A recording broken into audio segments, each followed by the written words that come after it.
In the heart of 18th century South India, while the British were steadily sinking their claws into Bengal and the north, a storm was brewing in the southern kingdom of Mysore. At its center stood a man with no royal blood, no inherited title, but a fierce mind, unmatched military genius, and a hatred for colonial invaders. His name was Haider Ali, and before the world knew it, he would bring the British East India Company to its knees. This is the true story of a self-made warrior king, a pioneer in rocketry, and the father of Tipu Sultan, a man who defied empire, rewrote strategy, and fought not just for Mysore, but for the soul of India. Born in 1720 to a humble officer in the army of Mysore, Haider Ali rose through the ranks by sheer talent and ruthless efficiency. He wasn't a noble. He didn't speak Persian with the elegance of Mughal elites, but what he lacked in pedigree, he made up for in brilliance. He quickly earned the respect of soldiers and rulers alike, and within a decade he seized control of Mysore. But Haider didn't just claim a throne, he transformed the kingdom. He modernized the army, built Europe-style regiments, and most notably, introduced the world's first military rocket corps. Yes, centuries before NASA or SpaceX, Haider Ali and his engineers were launching iron-cased rockets that terrified British troops, setting fires in their camps and scattering cavalry charges. The British, underestimating the South, were focused on Bengal and Bombay. But Haider had other plans. He built alliances with the French.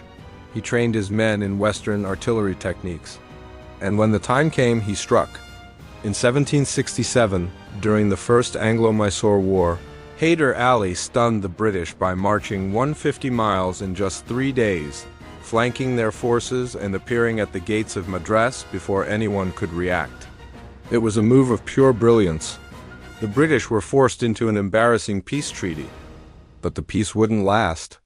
Haider's second confrontation with the British during the Second Anglo-Mysore War, 1780-1784, would be even more ferocious. This time, the British thought they were ready. They had more troops, more money, and the backing of the crown, but Haider had learned their game.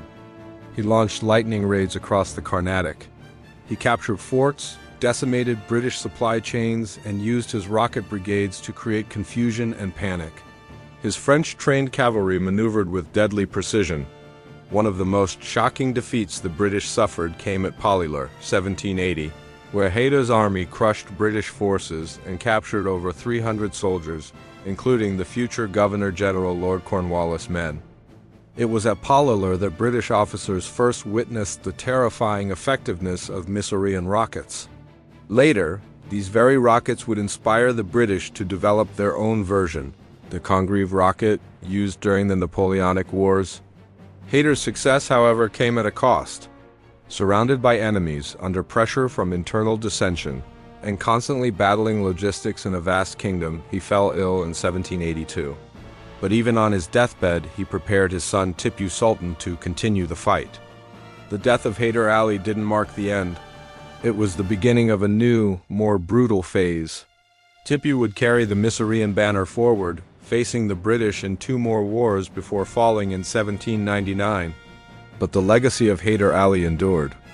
He was one of the few Indian rulers who fought the British to a stalemate.